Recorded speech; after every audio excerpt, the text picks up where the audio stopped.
Welcome to the PR Maven Podcast, a podcast all about growing your network and building your brand through traditional and digital networking techniques. I'm Nancy Marshall, the PR Maven and CEO of Marshall Communications. Stay tuned for this week's episode, and thanks for listening.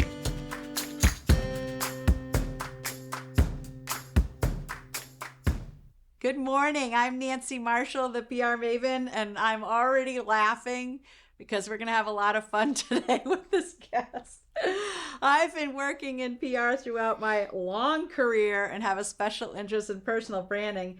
It's what makes you stand out from everyone else who does the same thing you do. And certainly our guest today is going to help reinforce that. So I also am a keynote speaker, an author, a columnist with the Forbes Agency Council and Main Biz. And my audiences have said that helping them think about their superpower has changed the way they think about their careers and their lives. I hope you like this episode, and I hope you'll share it with other people who might be interested. And I'm very excited about my guest today, Tim Cotton, who's an author and retired Bangor Police Department lieutenant. Welcome to the PR Maven podcast. Thanks for inviting me. I don't go out much anymore, so this is very nice to get invited to a big city. We're here in Portland, Maine. Yeah, in the old, well, on the edge, on the fringes of the old Very port. close. So Tim Cotton is a retired 34-year-old cop, writer, former podcaster, author of 3 books, working on his 4th that we'll hear about today, current social media manager of the Bangor, Maine Police Facebook page, and his own Facebook page. And if you haven't checked it out, you should, because you'll be among the hundreds of thousands of people that follow that page. He's working on his 4th book now, a fiction novel, under contract with Downey's Books, which is a Maine publisher. Absolutely. We stick with Maine as much as we can. That's right. Yeah, for me, that's important. So, and they're a great group to work with, and my editor's fantastic, and they've been great. So, oh, good. Yeah, I love it. So tell us about your storied, legendary career and how you got into it in the first place. Well, everything I've done is by mistake, and I stand by that. A lot of people like to plan. I don't, and it's clear how I show up places that I don't plan a lot. But it was a mistake because I was in the process of getting or trying to be promoted. I stayed in the line work of police work for a long time. I mean, for longer than most people do, because I really had no desire to be a commanding officer. I really like being a detective, and that's what my favorite job of all those years, those 13 years in detectives that's where I think my favorite part of the career was. But it was time to do something different as I got older, and also to make a few more bucks, because, doing detective work is, there wasn't a lot of stipends there. So I went for sergeant, got the sergeant position. There were only 2 positions open at the time, and one was midnights, which I'd done my share of those, and one was public information. And so I said, I'll do that, because I don't want to work midnights again, really. So I took that, and with that came the job of handling the Facebook page, which I didn't have a Facebook account. So they said, yeah, you can do Facebook, and okay, that would seem simple enough. And we had about 9,000 followers at the time, which was a fairly substantial amount. Actually, at the time, that was 2014, and they weren't promoting it heavily or anything. But for a police department in a city, we only have 33,000 people in Bangor, so 9,000 was good. Right. So the people that had it before me did a fine job, but it wasn't any fun to do it that way. And so I ran it by the chief, said, if we do something a little bit different, I'm going to write some interesting things, be a little sarcastic. And he said, yeah, absolutely, whatever you want to do. Really, because he didn't care. Did he have to sign off on all your posts? No, never. Actually, he doesn't. I think he read them usually by midday, or if there was a complaint, maybe earlier. But, if you got a complaint in the morning, he'd call me and say, what happened? I said, I wrote this, and I've never rescinded anything I've ever written. I refused to, that was part of the deal, sort of. Clearly, I wasn't getting out of hand, but there's always somebody that's mad. I mean, it doesn't matter what you do. And if you back down to everyone that's angry about one thing, then you might as well just hang up your hat. So we ran with it, and we grew exponentially through that summer of 2014. We were at 100,000 by mid-year. In the first few weeks, we gained 20 or 30,000 followers because we did something different. I think that's really the key. It wasn't genius work or anything. It was the fact that we were doing something that most people weren't doing. And you can see now that that's changed. There's a lot of humor used in public safety Facebook pages. So I think we were on the cusp of that. We weren't the first, and we certainly weren't the last. But we wrote some sarcastic stuff, funny stuff, made fun of ourselves more than people, and tried to interact with the people that were on the page with us. And so we were very successful and grew, and we were featured, a lot of places at that time. Washington Post, USA Today. NPR picked up a big piece we did, and they pushed us a little bit, and that grew our audience in a different place, which was Were really you nice. Doing any PR outreach? Were you like calling, hey, do a story? No, never, I've never done any, and I've never promoted our stuff beyond what we did on the page, because that really was not what I was thinking about. And also, you wrote a lot of text, and didn't people say, oh, this is way too much? Constantly. I still get it today. That's too much for Facebook. I said, don't read it, move on. Go to X, Go to X. Go to X. No, I write, and I come from an era where we read. We Books. Didn't look at videos. You read books. We read. Yeah. And so we happen to have an audience of people that like to read, and that still has stuck with us. I mean, people don't complain about it anymore. And it's not just an audience in Bangor, Maine. You have people worldwide. Worldwide, yeah, 333,000. I think Bangor. I look sometimes to see which cities in Maine have how many followers to the Bangor page, and I think Bangor has. The city itself has maybe 10 or 12,000, but that's a third of your population, which is really a good reach. And when you do put information on there that needs to be disseminated to the public, if you have things bookending it, interesting things that people come to read, they're going to find that. They're not going to know about the cones on Court Street if they don't read it all the time. And so that was my theory, that if they come to read humorous things that really have nothing to do with direct law enforcement, it will bring them here when we need to spread information. Right. And you tell stories, compelling stories. We tried. And that's what good social media is all about. I think so. And I want to write a page that people want to read. And if it wasn't being read, I watch my algorithms and I watch how much shares. Now, since that time, I try to tell everybody that to grow a page like that now is almost impossible without spending money, because they've throttled it back. I might gain to date at 333,000 followers. There are weeks I'll gain 500, but it never shows, and I'll also lose 350. So I know the shares used to be huge. Not anymore. They don't let that be seen by enough people, and I can't control that because Facebook is their own empire. Right, and you're not putting any money behind it. There's no money behind it. We've never spent a dime, and I know some agencies have spent money to get likes, and to me that was stupid. It's phony. It's phony, and so whatever it is what it is. It's organic. It's real. It's a simple guy writing some simple things on the internet. Really, is all it is. So it worked. It worked. Well, I wouldn't say you're that simple. Well, I'd say I'm pretty simple. But, I think we had a lot of great people who shared our stuff initially, and that helped a lot. But overall, that's changed. And so if you're opening a Facebook page now, don't expect to don't expect to be viral, because viral is something that's controlled by someone else. And a lot of people just shoot for that. And if you do, you're wasting your time. Right, yeah.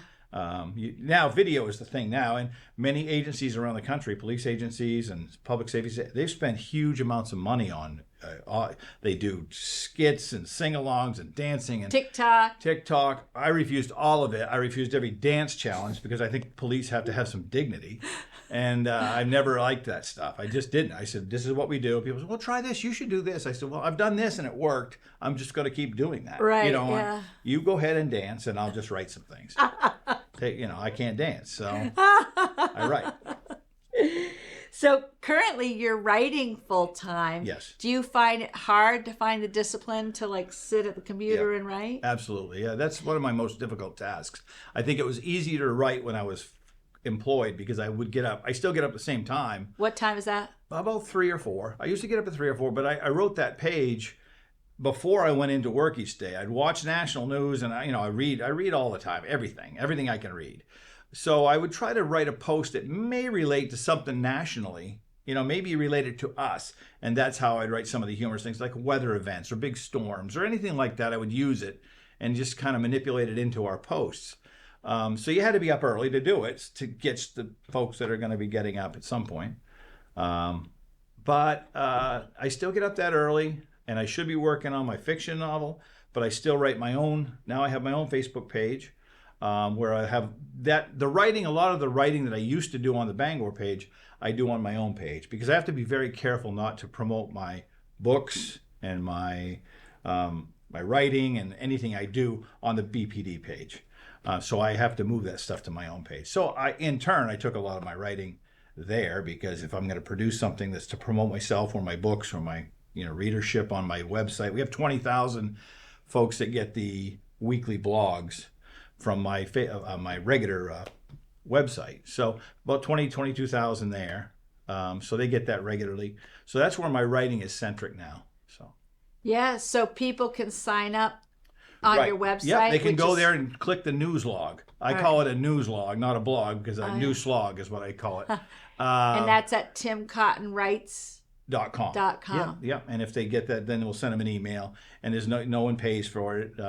I do have I don't do Patreon, but I do buy me a coffee. So folks that support the writing will buy coffee, and that runs my website and keeps the upkeep and keeps you in coffee. Keeps me in coffee, but it keeps my web guy happy too. Oh, because, good. You have to pay.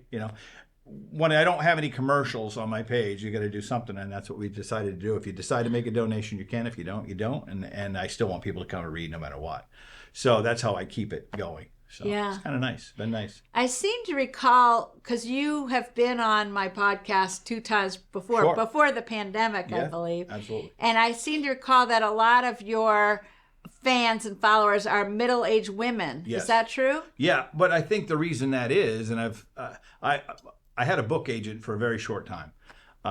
We parted ways, great guy, but he explained to me something that if it weren't for women, he wouldn't have a job, because women buy books. Thus, women read. And I'm talking in general terms. Right. Most books are purchased by women, and they go to the beach. He always said, who do you see at the beach reading? You see ladies reading, and you see men throwing a football around thinking that they're, going to play for Notre Dame next year. So he said that's what drives the book industry. So the good news for me was that since women like to read, that would be my core audience. Right. And I think Facebook's core audience now is more women. I think I'm 85% women and 15% men on both pages. Yeah. So that's... I think a lot of grandmothers are... Sure. Well, Facebook now has become, an older crowd's thing. Everybody's moved on to Instagram and TikTok and things like that. I stay because words are how I communicate. I don't do it with video. And I had a podcast for a time, and it was a successful podcast. And I'll probably return to a podcast at some point. But right now, I really need to focus on the writing. You can't do everything. And so that's what I'm doing. So do you intend to keep writing? You've been writing 1 book a year for the past 3 years. Is that right? Yeah, I did that because that's how it worked out. I'm under contract for a total of 4. And I kind of slacked off the last year. So I guess going back to your question, I don't have the discipline that I had before. I don't care that I don't try to have the discipline, but now it's come down to the point where I write a little bit each day. I try to get a couple hours in, but that can be on several platforms.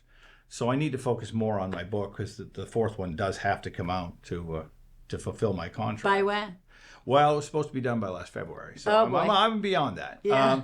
And that's okay. I mean, I have a good relationship, and I do think that 3 books in 3 years was too much. Yeah. And I think you can oversaturate yourself. You can put yourself out there too much.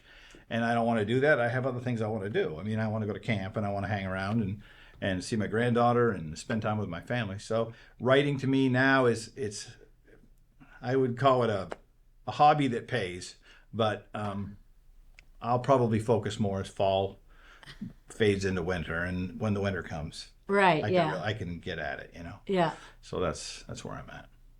So tell us about the Duck of Justice.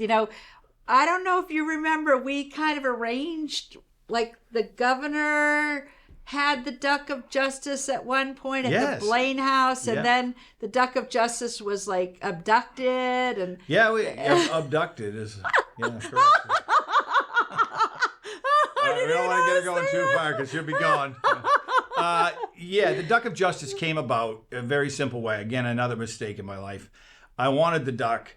It was a stuffed duck, belonged to the DA's office, district attorney's office in plain speak. Oh, I thought you found it in a dumpster. No, well, the DA's office had the duck forever. It was a gift from the Maine Warden Service on a case that was they had a conviction on, and they stuffed the duck that was the victim of the crime. Oh. So hunting out of season or too many ducks in the bag. And they had it on a shelf. And over the years, the duck was becoming disheveled and broken down. Its head was hanging, its eyes were kind of bulging, and it really wasn't keeping up with time. So I had always spoke to the folks in the DA's office, if you ever get rid of the duck, I'd like to have it.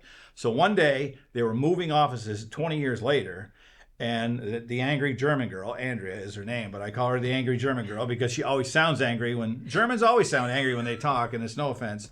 And she would accept this because she was actually angry. She worked in the office? She worked at the DA's office. And Okay. she said, I hate that duck. I hate that duck. You know, the K's are so well pronounced in the German. Was ist los mit dir? That's pretty much where she was at. She slammed it into a trash can. And I said, I'm taking it. Because out of the trash can, you don't need a warrant. You can just take it. It's discarded material. So I took the duck back to the station, and I kept it in my cubicle as a detective. And it really looked silly the whole time. People would always ask, "What's up with that duck?" And I'd be like, "Yeah, it's a duck of." I used to call it the duck of truth because I said you can't lie in front of the duck. It's absolutely impossible to get by the duck, and it would break the ice with people. And I had a lot of confessions based on conversations because it was having fun with people who are criminals. They still like to giggle. And criminals giggle. You can quote me. And long story short, when I became the public information officer, we moved the duck into my office because I took it with me. And then we started sticking it into posts, just the beak by the edge of the screen. And people would ask, why do you have a duck? And we wouldn't answer them. We just said, well, let's just see what happens. And I'd have the new officers hold the duck under their arm, but not mention the duck. We'd just talk about them. And it just became a running joke with us to see where we could put it. And pretty soon, people wanted to know more about it. So we renamed it the Duck of Justice because it was just funny. And then we said there's an old slogan, no peace, no justice. And I said, well, how about no duck, no justice? And that's where that slogan came from. And the rest is history. And people, then they started coming to see it and talking about the duck. We put it out there. We sent it to a couple of fairs, some schools, but it became really dilapidated. It was like the #1 tourist attraction in Bangor. It still collects thousands of people a year come. We have it in a glass case now inside our museum, and I probably have a backup of 300 pictures of people who have come this summer to have their picture with that duck. And is there duck swag? Oh yeah, duck shirts, duckofjustice.com. Oh yeah. Duckofjustice.com if you want to buy a duck shirt, duck bag.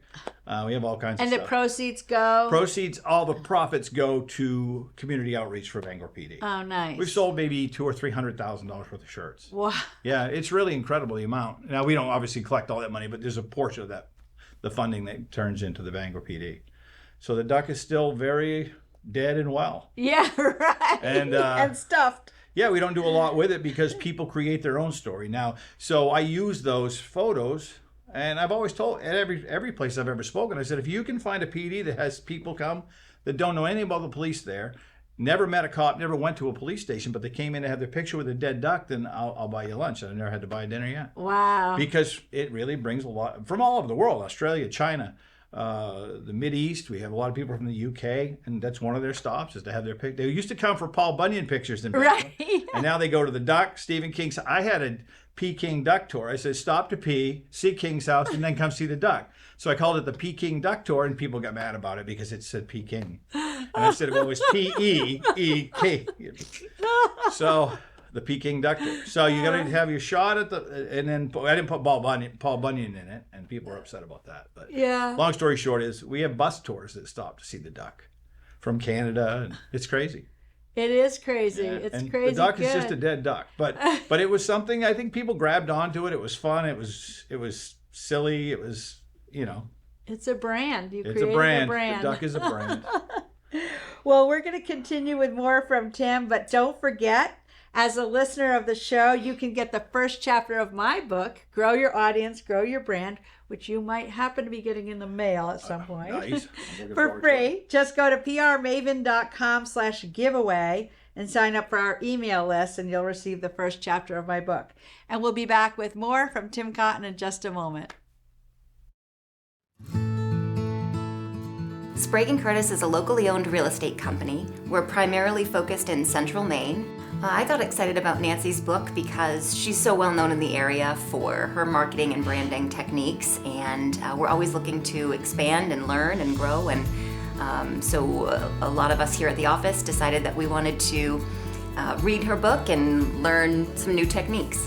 It benefits Sprague & Curtis to have a large brand and audience because there can often be multiple years between transactions with clients, so it's important to network with them and stay in touch with them in those in-between periods. And this book really helped us learn some techniques and methods to continue to do that. We organized a small book group with Nancy's book with brokers in our office this winter to share information and remind ourselves how important it is to always be working on our network and continually reaching out to our customers. Platforms like social media are important in expanding your business, but equally as important are handwritten notes, cards, letters. She inspired me to send her a note of appreciation, just thanking her for the book and her insight. In reading Nancy's book, I was excited to look to continue to grow our brand and our audience. I think she does a great job of motivating us. Nancy's book really helped me learn a few things in marketing and branding and how important it is to stay on top of reaching out to clients periodically, staying top of mind, providing useful information, and really telling our story as a company.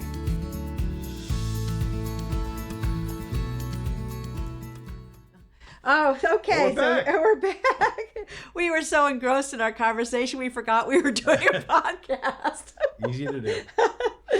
So, Tim, as you know, we talk about growing a personal brand on this show, and you have taken an unconventional path to growing your personal brand that's loved by thousands of people worldwide. How did you do it?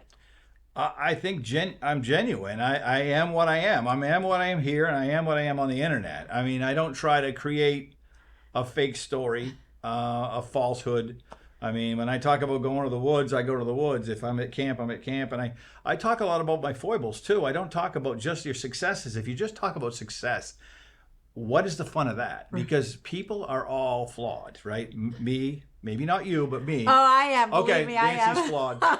But I think people like that because they see a little bit of themselves. I think sometimes people put on a face on Facebook and social media in general, and they're made up and they're airbrushed or whatever they do to write. And I think that's kind of a... Phony. Well, it's phony. And so I write like I speak. I'm not a great writer. I like to write and people read it, but that doesn't make me a great writer. But it's still read, so that's important. So I talk about the things in Maine life. I think I promote Maine as well as anybody in Maine does, and I think I promote the real Maine. And I always make fun of plastic lighthouses from Booth Bay Harbor or those little funny things that we all see as people living in the state, what people purchase in the trinkets in the shops. I'm glad they do, and I always will say, hey, make sure you get a magnet for your refrigerator while you're here. But I think people stop too short in this state. I don't think they go far enough east, and I don't think they go far enough north. And if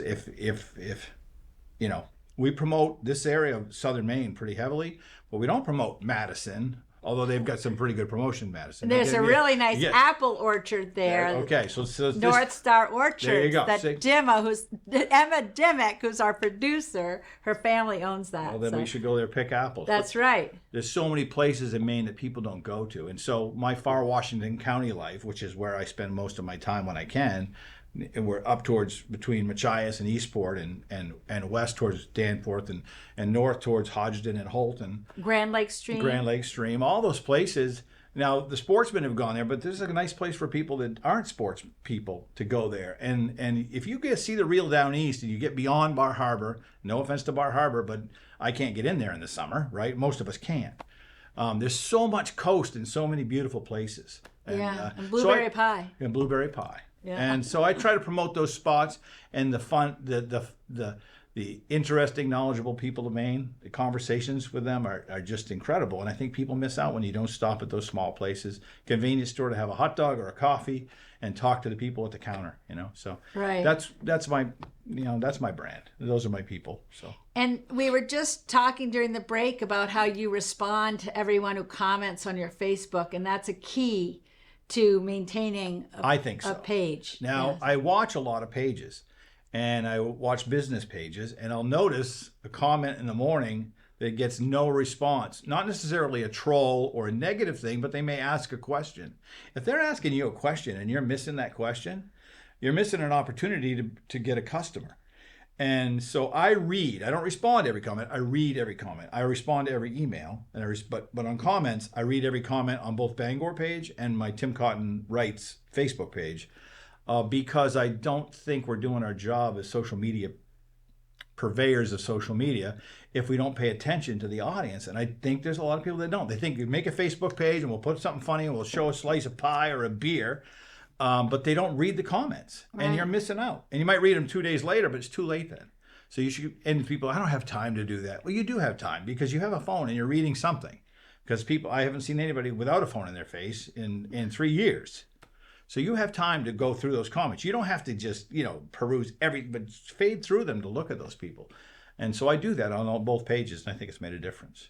So what you were saying is you either respond to a comment, or if it has something profane, I'll hide them. I'll hide them, and I'll block people.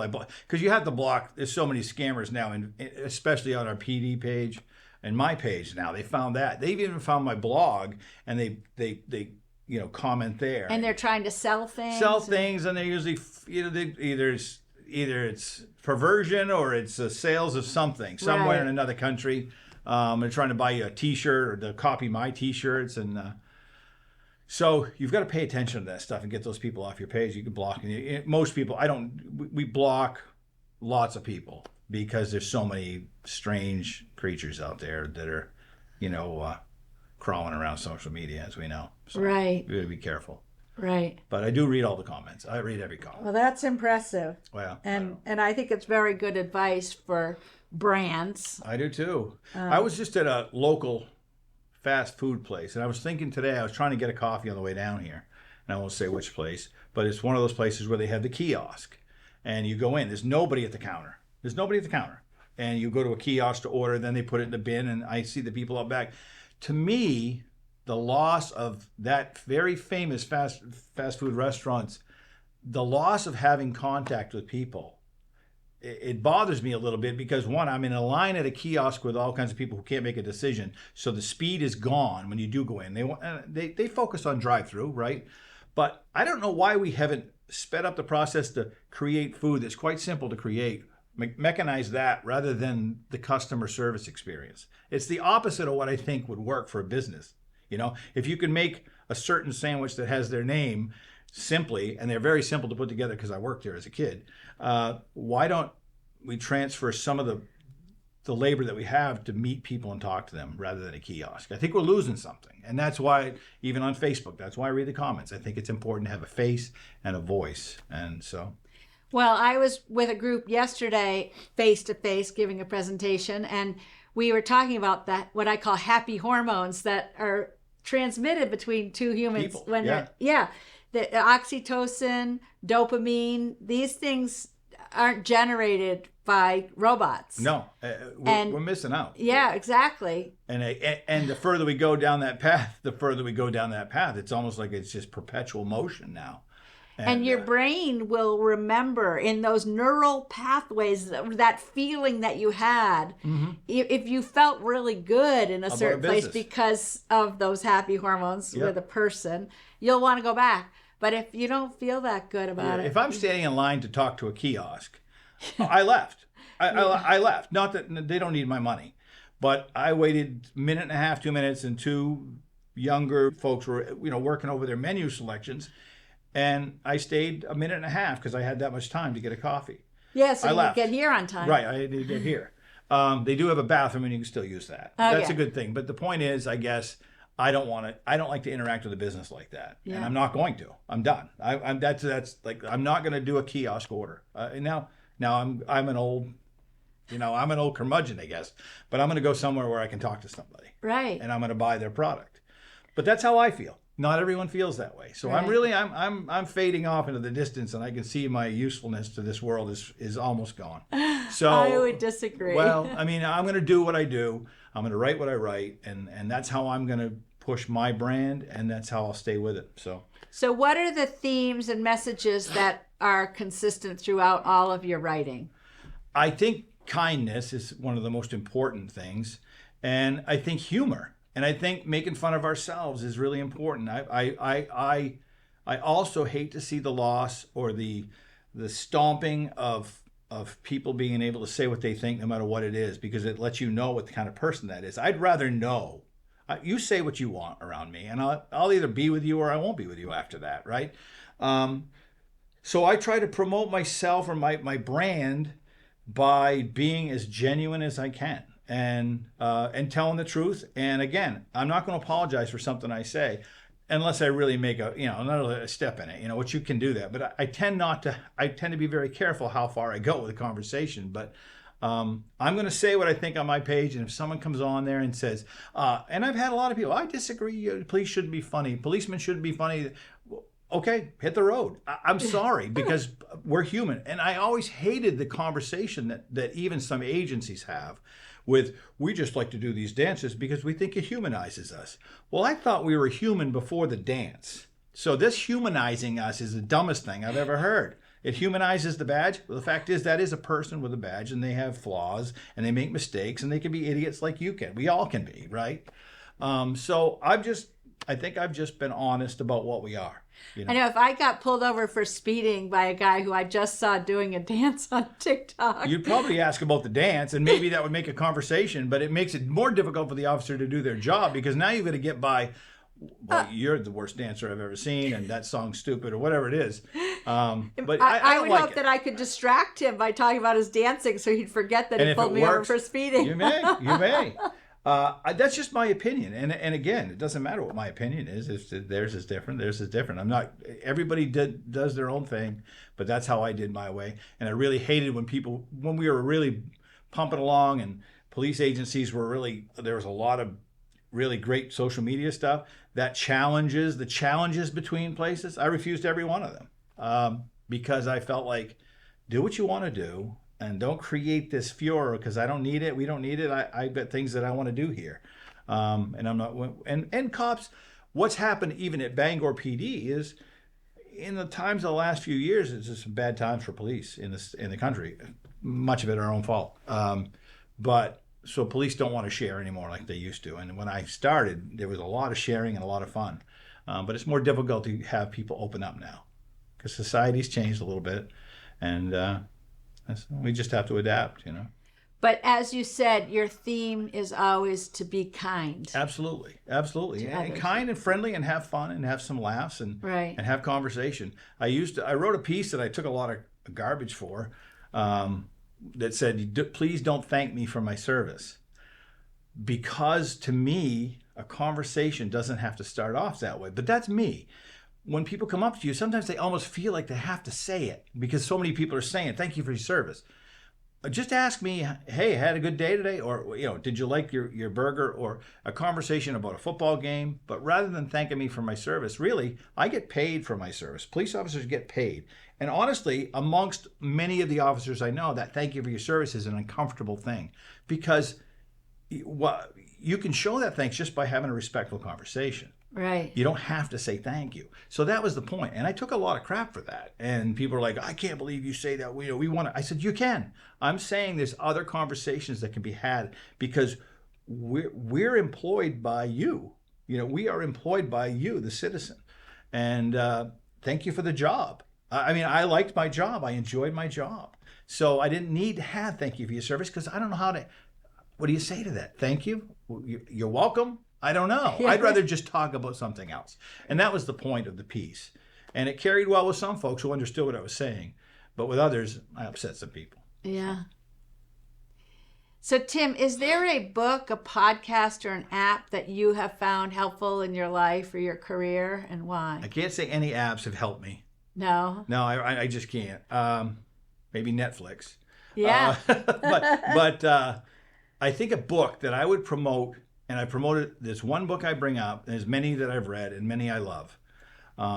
But one of my favorite books, and I will always tell people to read it, is The Gift of Fear by Gavin de Becker.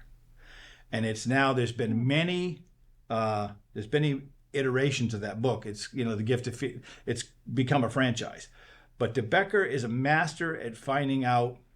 He just shows, it's really great for women who feel like they're in dangerous situations. It allows you to accept the feelings you have as valid. If you feel like this is a bad situation, trust your feelings, because and the book really promotes that, and I think it's an eye opener for so many people, and it's been a huge book, and everyone I've ever said read it will come back to me and say that was a great book. Oh, I will read it. You will love it. You will love it. Gavin de Becker, The Gift of Fear.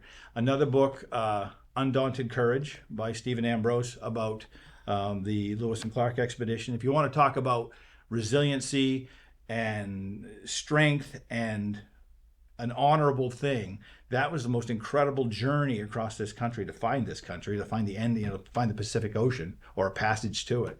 That book is really incredible.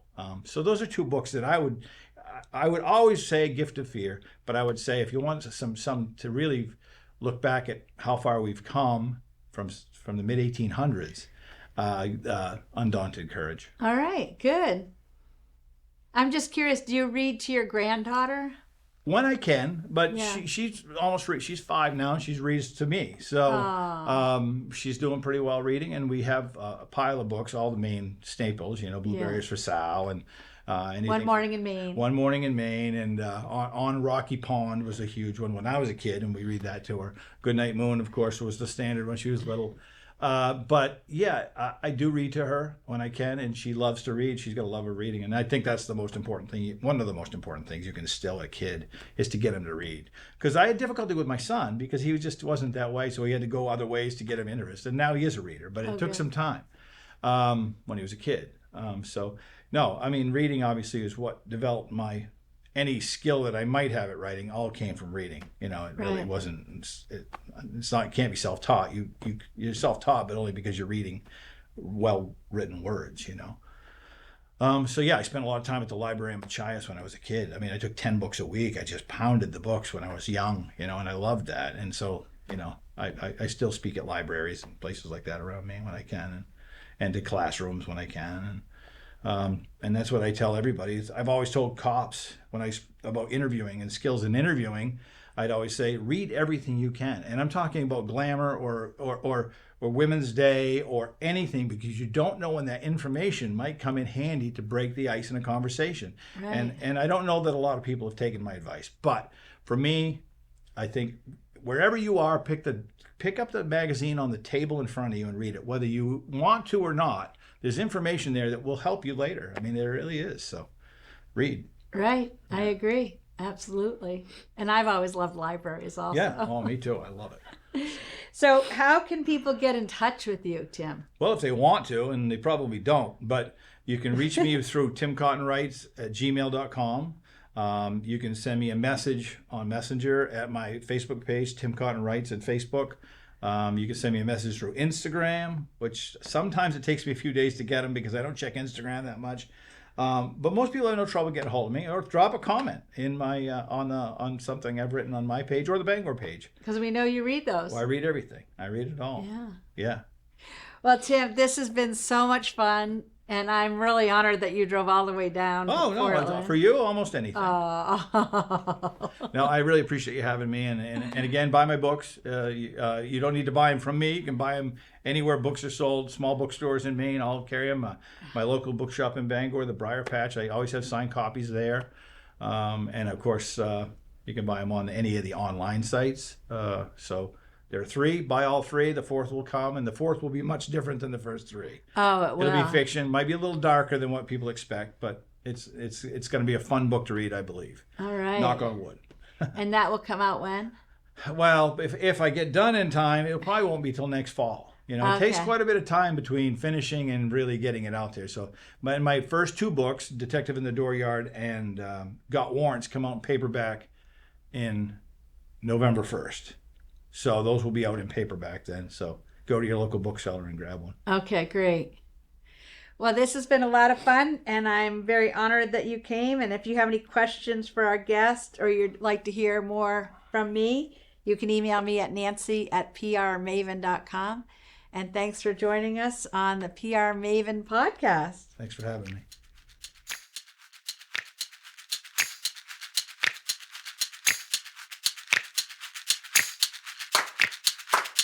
Thanks for listening to this episode of the PR Maven podcast. I invite you to share a review of the podcast on iTunes or your favorite podcast player. Be sure to subscribe to our podcast so you never miss an episode. You can also join the PR Maven Nation on Facebook. It's free to join, and it's a great community of like-minded individuals who are all looking to learn and grow from one another. If you use an Alexa device, use your Alexa app to search the skills and games section to find and enable the PR Maven podcast flash briefing.